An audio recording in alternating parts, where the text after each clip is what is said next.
Voilà, c'est terminé, année 2021 qui se termine avec de très très beaux épisodes, une très belle saison là qui s'est déroulée de septembre jusqu'aux vacances de Noël avec un épisode par jour qui est sorti sauf le dimanche. Donc c'était un défi qui était ambitieux, c'était un défi que je m'étais lancé suite à cet engouement qu'il y a pour le podcast et je me suis dit quelle est la meilleure façon de progresser et de proposer beaucoup de contenu et de faire connaître rapidement le podcast L'Instant Outdoor.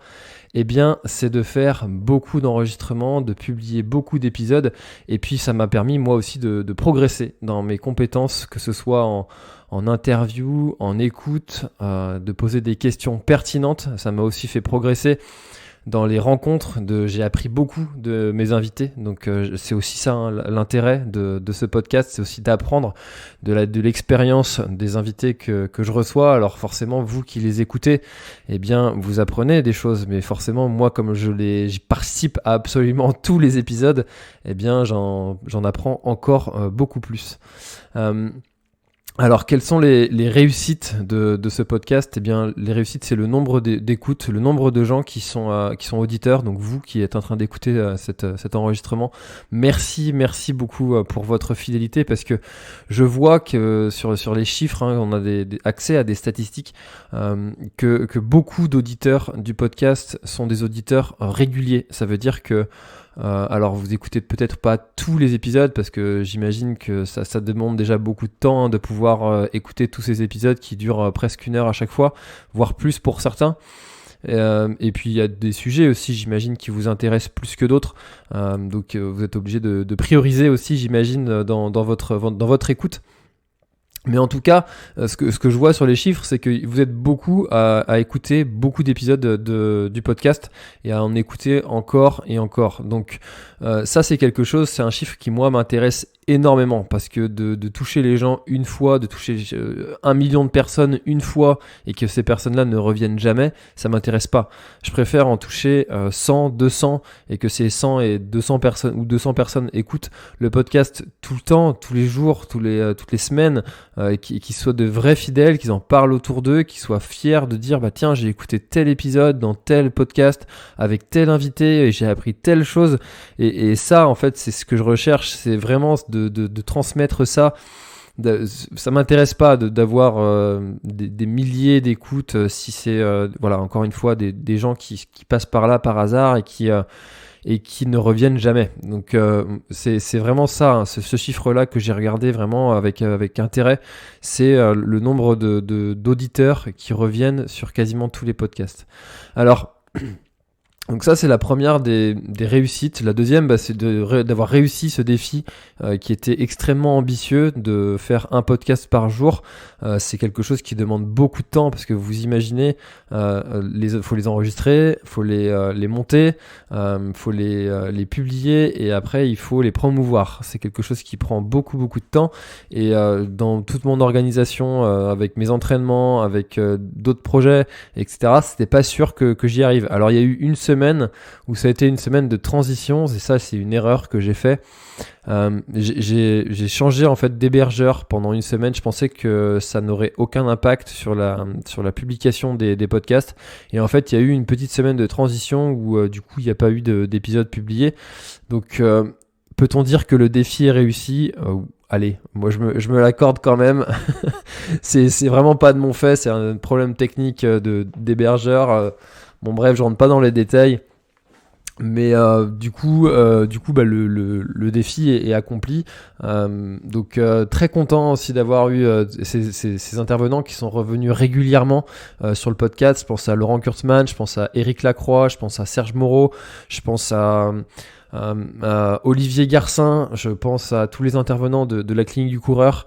Voilà, j'en oublie sûrement, je suis désolé, mais Samuel Vergès, Guillaume Millet qui est revenu aussi. Enfin voilà, il y a eu beaucoup d'intervenants qui sont revenus plusieurs fois, et ça montre aussi que les intervenants ont pris aussi du plaisir à participer. Donc merci beaucoup à tous ces intervenants là qui sont intervenus sur le podcast pour transmettre leurs connaissances, leur expertise, et qui du coup font que ce podcast continue, dure, puisse vous faire bénéficier de connaissances fiables et que ce soit des experts qui vous partagent leurs analyses, leurs études, parce que il y a beaucoup de contenu que l'on peut trouver sur Internet, et c'est là où je vais aussi en venir, c'est que moi je suis né de ça, je suis né de la création de contenu, je suis né visuellement dans le trail, je me suis fait connaître grâce à ça, grâce à la publication de contenu, grâce à la publication de mes propres expériences, de mes propres découvertes, de mes propres erreurs, de partager ça. J'ai dit des conneries quand j'ai remis le nez sur ma chaîne YouTube et que je voyais certaines vidéos. Alors je les ai pas toutes regardées parce qu'il y en avait 366 vidéos, et je me suis dit mais c'est un scandale de dire ces choses-là. Il va falloir faire un tri, parce que il y avait beaucoup de choses que j'avais dit que je ne pratiquais plus, que je ne pense plus. Bon, voilà, alors au moment où je l'ai dit, je le pensais, mais on évolue dans ses pratiques, on évolue dans ses façons de faire, et c'est pour moi aussi l'importance c'est de vous apporter tous ces conseils qui viennent de gens dont c'est le métier, pour ne pas que ce soit juste une expérience personnelle. Parce que finalement, tout le monde a ses propres vérités. On n'a pas la prétention de dire c'est comme ça qu'il faut faire et c'est tout. Vous verrez souvent dans les podcasts, que ce soit sur la nutrition, que ce soit sur l'entraînement, on parle de méthodes, de choses qui ont été étudiées, qui fonctionnent de façon scientifique.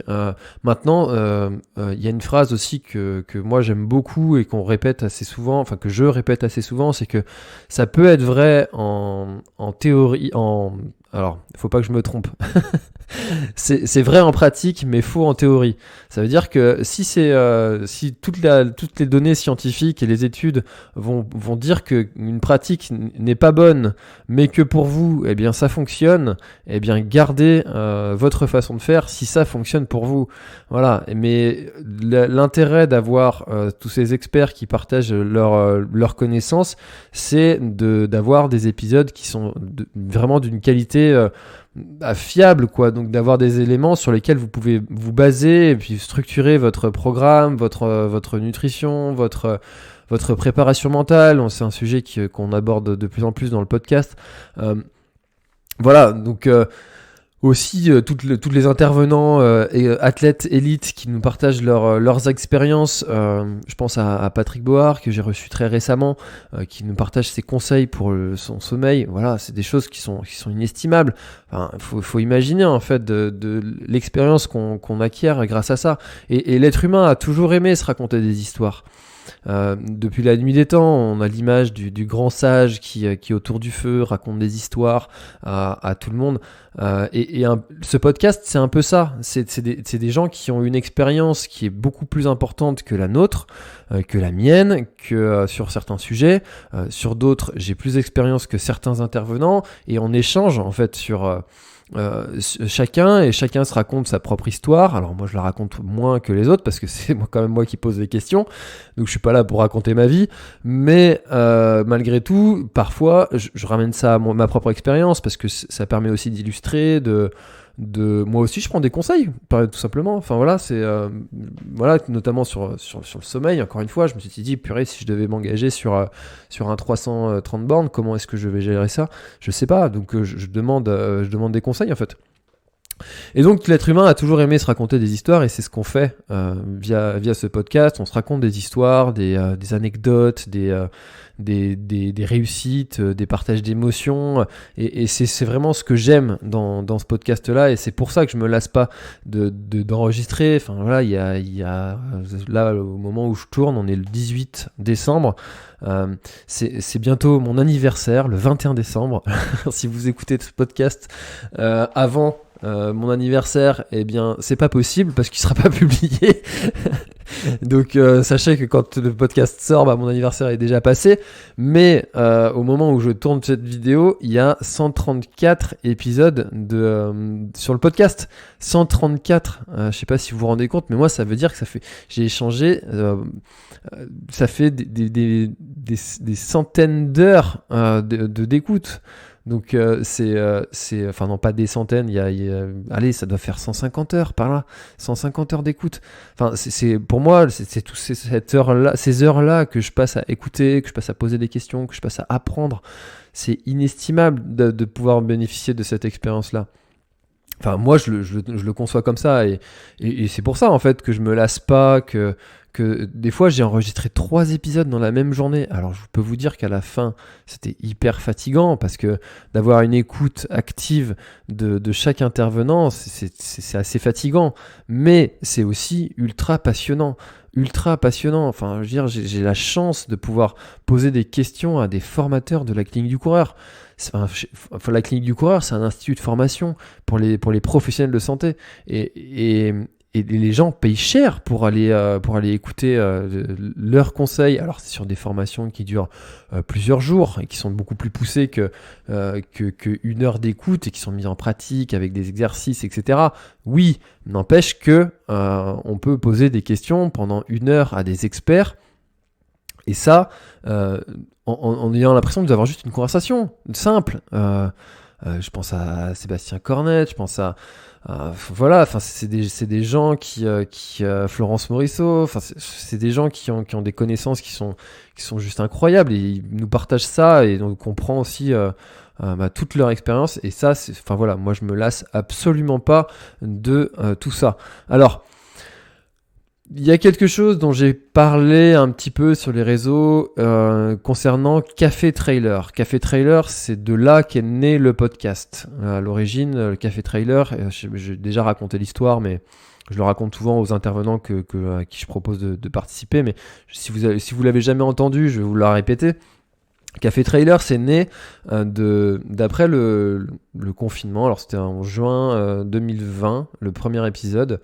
Je trouve un logiciel qui s'appelle StreamYard et qui permet de diffuser en live sur YouTube et sur Facebook en même temps, et sur d'autres plateformes aussi. Alors je le fais pas, on pourrait diffuser sur Twitch, sur LinkedIn, sur à peu près tout, sur jusqu'à 6 plateformes différentes en même temps. Et donc StreamYard permet aussi d'avoir les commentaires qui s'affichent au même endroit. Pour moi, j'ai tous les commentaires, peu importe que vous soyez sur YouTube, Facebook, etc. Je vois les commentaires au même endroit et je peux les afficher à l'écran. Et l'idée en fait de Café Trailer d'origine, c'était de permettre à vous, en fait, à des auditeurs, des spectateurs, de pouvoir poser vos questions à des athlètes élites, à des experts, à des organisateurs, à tout un tas de profils d'experts auxquels vous n'auriez pas forcément accès si vous les contactiez directement.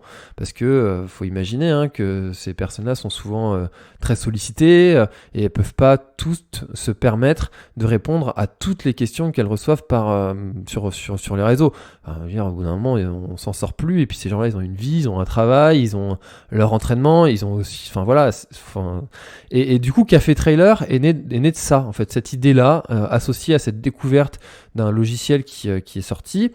Et je me suis dit, si je pouvais faire bénéficier de mon audience pour faire connaître certains projets, je sais pas, je pense à par exemple Beaumolet qui sortait un t-shirt avec des vêtements éco-responsables. Enfin voilà, si je peux faire connaître certaines personnes, si je peux mettre en lumière certaines personnes, ou permettre à mon audience de poser des questions à des gens auxquels ils n'auraient pas forcément accès, et ben c'est génial. C'est de là qu'est né Café Trailer. Voilà, c'est de cette idée-là que c'est né. Après, les premiers épisodes, j'étais en train de claquer des genoux, parce que faut bien s'imaginer que je suis en live avec des experts, avec des gens que je regardais, où je regardais leurs vidéos, je regardais leurs photos, je regardais leurs exploits. Je pense à, Lucas Papi, je pense à Stéphane Brognard que j'ai reçu au tout début. Voilà, c'est des gens... faut s'imaginer, quoi. Moi, je me sors de ma Bretagne avec quelques ultra-trails à mon compteur, et encore en 2020, j'en avais pas plus que ça. Et je me retrouve en live sur les réseaux à discuter avec ces gens-là, à leur poser des questions, alors que j'ai aucune formation d'intervieweur, de journaliste. Enfin, faut avoir du culot quand même, quoi.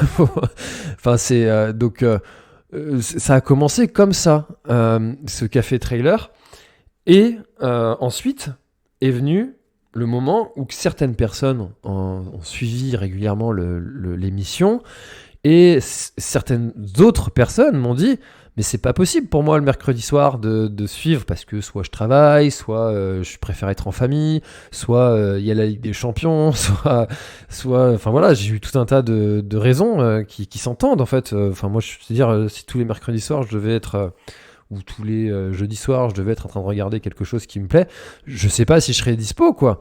Il y a des tas de lives comme ça réguliers et auxquels je participe pas régulièrement.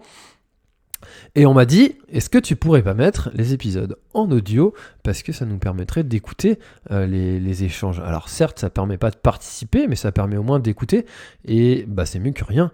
Et de là, j'ai programmé donc tous les épisodes en audio. J'ai téléchargés en fait depuis YouTube. J'ai téléchargé, j'ai mis j'ai extrait l'audio et j'ai foutu ça sur un podcast. Et voilà qu'est né Café Trailer, le podcast. Ensuite, l'instant outdoor. Pourquoi l'instant outdoor ? Eh bien parce que je me suis dit c'est dommage d'accéder à certains experts qui vont te parler des effets du froid sur l'organisme, qui vont te parler de la nutrition en endurance et qui vont donner des conseils qui sont fabuleux, des effets de l'altitude, des effets, enfin voilà, des histoires aussi d'entraînement. Et en fait, je me mettais à la place de quelqu'un qui naviguerait sur les différents podcasts qui existent. Et puis, je me suis dit, si j'étais cycliste et que je voyais un podcast avec marqué « trail » dans le titre, et que moi, je ne pratique pas le trail, eh bien, est-ce que j'irais cliquer sur un podcast où c'est marqué « trail » ? C'est pas évident que je fasse cette démarche-là. J'irais plutôt chercher quelqu'un qui parle de sport que je connais, comme le cyclisme, si je suis cycliste. Et du coup, j'ai décidé de l'appeler l'instant outdoor, parce que je me suis dit, ça va me permettre aussi d'aller interviewer des personnes qui ne pratiquent pas forcément le trail. Et alors là, je pense par exemple à Stan Turet. Alors il se trouve qu'il est navigateur, mais aussi trailer. J'ai été échangé avec, alors à l'heure où je parle, l'épisode n'est pas encore sorti, mais avec le champion du monde de CrossFit. J'ai été échangé avec des alpinistes. Là, l'épisode n'est pas encore non plus enregistré quand je parle, mais j'ai prévu d'enregistrer avec quelqu'un qui a ouvert une voie sur l'Everest. Enfin, c'est incroyable, quoi. Et est-ce que si j'avais marqué trail dans le nom, est-ce que je serais allé vers ces gens-là ? Est-ce qu'ils se seraient sentis concernés par le podcast ? C'est pas sûr. Donc tout ça, il y a une démarche un peu marketing derrière, hein, parce que ça permet le marketing, il faut pas voir ça comme un gros mot en fait. Hein. Le marketing, c'est fait pour faire connaître un produit qui est bon. Moi, j'espère du moins, de faire du contenu de plus en plus qualitatif. Et si ce contenu-là, il ne trouve pas les gens à qui ça intéresserait, et c'est dommage. C'est dommage. Et ça passe par beaucoup de choses, par le nom, dans le logo. Il y a pas que des trailers, il y a aussi des cyclistes, des alpinistes, des randonneurs. Voilà, donc c'est pour ça l'instant outdoor. Alors pourquoi est-ce que j'en étais venu à parler de ce nom-là ? Je ne sais absolument pas. mais toujours est-il que maintenant je vais vous dire un peu comment ça va se dérouler sur l'année 2022. Alors Café Trailer. Café Trailer, j'ai bien envie quand même, parce qu'à un moment, je me suis dit, allez, parce qu'il y a une pratique pour monétiser. Si vous avez écouté mon épisode avec Nicolas Fréret de Distance Plus, où on parle beaucoup de ces questions de monétisation, de la création de contenu. Alors lui, il est journaliste. Moi, je suis podcasteur, je suis créateur de contenu, comme j'aime bien m'appeler, parce que je ne crée pas que des audios, je crée aussi des vidéos, des écrits. Certains me mettent l'étiquette d'influenceur. Je ne l'aime pas trop parce que j'aime pas influencer les gens dans leur propre choix. Je pense que chacun est libre de faire ce qu'il a envie et puis il n'a pas besoin de moi pour faire ses choix. Maintenant, si jamais quelqu'un vient me poser une question et si j'influence des gens dans le bon sens, c'est tant mieux. mais quand je vois influenceur, le mot, ou quand on me le dit, tout de suite j'ai l'impression d'être une influenceuse make-up qui fait des présentations de rouge à lèvres, ou alors le crossfitter qui se filme avec en train de faire un checker de prot. Enfin, voilà, j'ai cette étiquette-là, c'est peut-être très cliché, c'est peut-être une erreur, c'est peut-être ma vision, mais en tout cas, j'aime pas trop m'appeler influenceur. Parce que en plus influenceur ça passe son temps à faire des stories, moi je pense jamais à faire des stories ou très rarement. Enfin voilà, créateur de contenu c'est beaucoup plus valorisant je trouve. Voilà, et une des méthodes pour payer, pour se faire payer, eh bien, c'est de faire un Patreon, ce que j'ai fait. Maintenant, il faut bien se rendre à l'évidence, le Patreon en France, c'est pas quelque chose qui est dans la culture française. Francophone peut-être, je sais pas, beaucoup plus dans la culture anglo-saxonne. Aux États-Unis ça marche du tonnerre, le Patreon, les créateurs de contenu trouvent en fait des financements grâce à ça, ils sont pas toujours obligés de s'associer avec une marque. Maintenant, moi j'ai essayé, et l'une des méthodes en fait pour que le Patreon fonctionne, eh bien c'est de créer du contenu dédié aux patriotes. Alors moi, je crée déjà beaucoup de choses, beaucoup de contenu, et créer en plus du contenu dédié aux patriotes, j'ai pas le temps. Et du coup, en fait, l'une des solutions, c'est juste d'en créer moins en accès libre et de laisser le reste du contenu en accès payant sur le Patreon. Maintenant, du coup, le café trailer, le live, pourrait passer un jour en accès réservé aux patriotes. Voilà. Je me l'interdis pas. Finalement, c'est du travail de programmer ces enregistrements. C'est du travail que de développer tout ça. Et j'estime que ce travail mérite d'être récompensé. Enfin, je veux dire, c'est comme un produit, un service que vous fabriqueriez dans votre entreprise et que les clients, les gens qui viennent ou votre patron, ils prendraient ça contre rien, quoi. Vous trouveriez pas ça normal et je vous comprendrai. Maintenant, voilà, donc maintenant je vais pas aller pleurer et faire la manche tous les jours pour dire pitié, participez au Patreon, pitié, participez au Patreon. C'est pas dans mes valeurs, c'est pas dans ma culture, j'aime pas ça, réclamer de l'argent aux gens. Quand je vais faire les calendriers, parce que en tant que pompier, je suis amené à faire les calendriers tous les ans, c'est pas quelque chose que voilà, je le fais parce que c'est une tradition, parce que finalement beaucoup de gens sont contents, mais finalement tu viens et puis tu réclames de l'argent aux gens, j'aime pas trop ça. Je préférais, s'il fallait, le donner à tout le monde. Et puis c'est un peu ça, en plus, l'esprit des calendriers, c'est on va, on donne, et les gens te donnent ce qu'ils veulent en échange. Et donc, voilà, après, si au bout d'un moment, je dois faire ça parce que ce travail mérite et doit être rémunéré de cette façon-là, je le ferai sans hésiter. Maintenant, pour l'instant, je me réserve encore le droit de le laisser en accès public, mais ça changera peut-être un jour. Voilà, je ne sais pas quand, peut-être un jour. Donc, peut-être qu'au moment où vous écoutez ça, c'est déjà le cas ou pas. Et c'est une très bonne nouvelle si ça ne l'est pas, parce que ça veut dire que j'aurais pas eu besoin en fait de rendre des choses en accès privé pour inciter les auditeurs à participer. Parenthèse fermée sur le Patreon. Donc, du coup, l'année 2022, comment est-ce que ça va se dérouler ? Alors, il n'y aura plus un épisode par jour. Pour plusieurs raisons. J'ai fait un sondage récemment. Si vous n'êtes pas abonné sur Instagram, sur Facebook, sur ma newsletter, vous ne l'avez pas vu passer parce que je ne l'ai pas dit en podcast, mais il a été diffusé largement sur les réseaux. J'ai décidé de faire 3 épisodes par semaine. Les 3 épisodes par semaine vont se dérouler de la manière suivante. Je fais ça de façon très scolaire. J'ai l'impression que je suis en train de lire quelque chose, j'ai absolument aucune note devant moi. Alors le premier épisode de la semaine, ce sera l'instant santé. Qu'est-ce qu'on retrouvera dans l'instant santé ? Eh bien, c'est tout ce que vous avez découvert avec mes différents experts, de la nutrition, de l'entraînement, de la préparation mentale, de la physiologie, de de la podologie, voilà, ce sera l'instant santé, on parlera santé exclusivement le lundi avec beaucoup d'intervenants qui sont déjà intervenus et on parlera d'autres sujets qu'on n'a pas traités, on y reviendra peut-être sur des sujets qu'on a déjà traités, mais avec peut-être un autre angle, avec d'autres conseils en plus qu'on n'aurait pas déjà apportés. Donc il y aura cet instant santé chaque lundi. Le mercredi, l'instant surprise. Voilà, l'instant surprise. Donc, qu'est-ce qu'on aura dans cet instant surprise ? Eh bien, c'est dans cet épisode-là que je vais essayer de vous surprendre.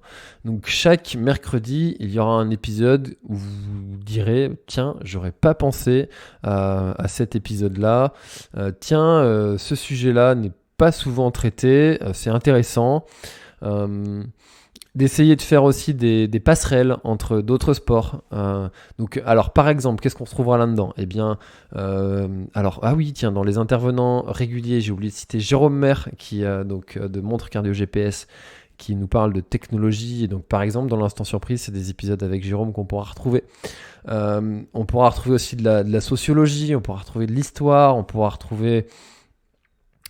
Bref, tout un tas de choses, des intervenants qui pratiquent d'autres sports et avec qui que je les amènerai à faire des passerelles avec le trail ou d'autres sports outdoor. Enfin voilà, on discutera de tout ça. Donc ça, ce sera le mercredi dans l'instant surprise. Et enfin, le week-end. Alors, le vendredi, le samedi, ce sera sûrement le samedi matin. Toujours à 7h, ce sera publié toujours à 7h. D'ailleurs, dites-moi si vous trouvez ça trop tôt, trop tard. C'est pas forcément trop tard. Enfin, trop tôt, parce que si ça sort à 7h, vous pourriez très bien l'écouter à 8, ça change rien. Mais si vous êtes intéressé que je les publie plus tôt, dites-le moi, ça m'intéresse. Et donc, le week-end, ce sera l'instant invité. Et donc là, je recevrai encore des athlètes élites, des athlètes qui ne sont pas élites, des gens qui se sont servis du sport pour changer leur vie. Il y aura un mix de ça entre des personnes qui sont totalement inconnues du grand public, qui ne sont pas du tout médiatisées, et puis d'autres personnes qui le seront beaucoup plus, avec des intervenants prestigieux. Et il y a déjà des enregistrements qui sont déjà enregistrés pour 2022 et ça me titille de les publier tout de suite, mais non, je vous les garde pour 2022. Donc voilà comment va se dérouler la programmation 2022. En tout cas, l'instant outdoor forcément continue. Et je suis vraiment très très très content de ce qu'est devenu ce podcast, avec aussi des projets d'intervenir sur des courses et d'animer en fait les courses avec l'enregistrement d'un podcast qui pourra être aussi diffusé en live avec une équipe de réalisation. Donc si vous êtes organisateur et que cette prestation-là vous intéresse, eh bien n'hésitez pas à me le faire savoir et à me contacter pour qu'on organise ça. C'est quelque chose qui peut être très bien mis en place avec plusieurs... je me suis associé avec un réalisateur et qui a toute une équipe de création vidéo, des régisseurs, des preneurs de son, bref, toute la clique pour faire un truc comme la télé, quoi, tout simplement, avec plusieurs caméras, avec... voilà, tout ce que nécessite en fait un enregistrement live pro. Tu es obligé de t'entourer, je peux pas faire ça tout seul. Déjà d'une parce que j'ai pas les connaissances, et puis de deux parce que c'est pas possible en fait d'être micro et puis d'être régisseur en même temps, de filmer en même temps. Enfin, au bout d'un moment, faut s'entourer. Donc, si vous êtes organisateur, ça peut très bien se mettre en place pour 2022. Contactez-moi et puis on pourra discuter de ce que l'on peut mettre en place. Voilà, alors sinon, côté saison sportive et de mes trails auxquels je vais participer, Trail Air Run, donc c'est un trail en format enduro avec certaines portions chronométrées, très sympa, ça sera la 3e fois que je participe. Ensuite, le dernier homme debout, des boucles de 7,5 km/h, un départ toutes les heures, 24 heures maximum. Et voilà, donc je serai là-bas à Orvaux fin février. Ensuite, il y aura le trail, donc la ronde des douaniers. Donc là, c'est un trail auquel je participerai pour accompagner ma femme qui se lance sur ce défi-là. Elle l'a déjà fait une fois, mais c'était il y a très longtemps, avant ses grossesses. Quoique non, c'était après la première et avant la seconde. Donc ça fait quelques temps, et là, comme elle s'est remise à la course à pied, eh bien, je vais l'accompagner sur ce défi-là pour fin juin. Pardon. Et donc voilà pour les courses qui sont déjà prévues. Le reste du calendrier est à écrire totalement. Donc je suis très impatient de participer encore à tout un tas d'épreuves. Et j'ai pas encore validé certaines choses, donc je le dis pas pour l'instant, mais enfin, évidemment il y aura plusieurs ultras durant l'année, évidemment, parce que c'est juste le kiff, quoi. Peut-être un peu moins que les autres années, en essayant d'aller les préparer un peu mieux, un peu plus, d'aller chercher peut-être un chrono plus intéressant. Alors toujours à mon niveau, hein, faut pas, voilà, hein, je vais pas aller chercher un top 50, mais des fois sur certaines courses, un premier quart, voire un premier cinquième dans le classement, et puis faire des belles courses où je me sens bien, du début à la fin, sans avoir l'impression de subir, eh bien pourquoi pas d'aller chercher ça. Voilà. C'est tout pour ce podcast, pour cette fin d'année. En tout cas, je vous souhaite de très très très bonnes fêtes de fin d'année. Profitez de votre famille, profitez de votre temps, profitez de votre vie.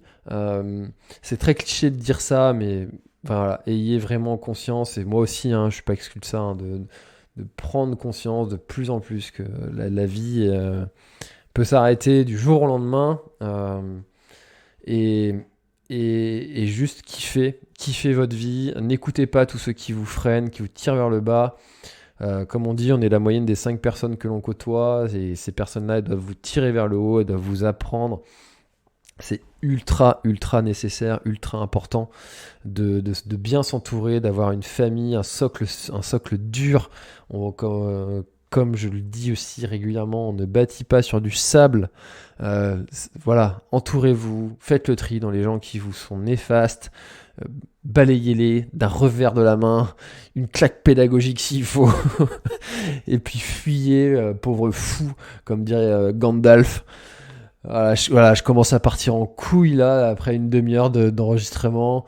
Ça part en sucette totale, ça veut dire qu'il est le temps d'arrêter cet enregistrement, de passer à 2022. Je vous souhaite une très très très bonne année. Kiffez, défiez-vous, comme je disais dans beaucoup de vidéos, j'ai fait terminer toujours par défiez-vous. C'est ultra important. Tirez-vous vers le haut, défiez-vous, osez, lancez-vous de façon raisonnable et mesurée, mais allez-y, foncez. Et puis si vous tombez, relevez-vous. Et ça aussi, bridez vos enfants avec ça. Moi, c'est ce que je fais avec mon fils. Je suis pas le père parfait, hein, attention, c'est pas là pour dire hey, faites comme moi. Non, je suis pas l'influenceur papa, c'est pas le projet. Mais par contre, il y a un truc que j'essaye de lui dire, et c'est de lui enlever ce réflexe. Rentrer dans une classe et puis demander aux enfants quand on tombe, on se... Et ils doivent compléter la phrase. Et alors là, vous allez avoir la totalité des enfants qui vont dire quand on tombe, on se fait mal. Eh bien, mon fils, si vous lui posez la question, il vous dira quand on tombe, on se relève. Et ça, c'est primordial. Donc si vous échouez, eh bien, posez-vous la question, pourquoi je me suis trompé, pourquoi il y a eu un échec, pourquoi j'ai pas eu le résultat que j'attendais, et adaptez-vous, tout simplement. C'est exactement ce que j'essaye de faire avec ce podcast, avec ce podcast, et puis tous les autres trucs de la planète Trail, de ma vie aussi, hein, voilà, et c'est pas exclu, moi, hein. Il y a des choses qui se passent mieux que d'autres, hein, même dans tous les autres projets en dehors du trail, hein. et de la planète Trail. Il n'y a pas que ça dans ma vie. Et donc, et une autre phrase aussi que je dis à mon fils, c'est qu'il n'y a pas de mauvais temps, il n'y a que des mauvais équipements. Donc je vous laisse méditer là-dessus parce que ça peut s'appliquer pas qu'à la météo cette phrase. Allez, très très bonne année, joyeuses fêtes, kiffez la vie, et puis n'hésitez pas à, encore une fois, partager le podcast autour de vous s'il vous plaît. S'il vous plaît, mais pas s'il vous plaît, pitié, non, s'il vous plaît, partagez-le, parce que s'il vous plaît à vous, c'est qu'il va sûrement plaire à d'autres qui ne le connaissent pas. Donc, partagez-le, c'est tout simple. Et puis en plus, vous avez un truc qui est génial, c'est les stories. C'est très facile à faire, surtout si vous écoutez sur Spotify. Paf, ça partage direct. Puis vous me taguez, comme ça j'ai l'info, c'est content, je vous repartage et tout le monde est content. Voilà, allez, très très bonne fin d'année pour la 1000e fois que je le dis dans cet échange. Et puis on se retrouve en 2022, ou peut-être qu'on y est déjà si vous écoutez cet épisode un peu tardivement. Prenez soin de vous, kiffez la vie. Voilà, c'est tout. Bye bye. Des bisous, même si c'est pas très Covid. Bisous!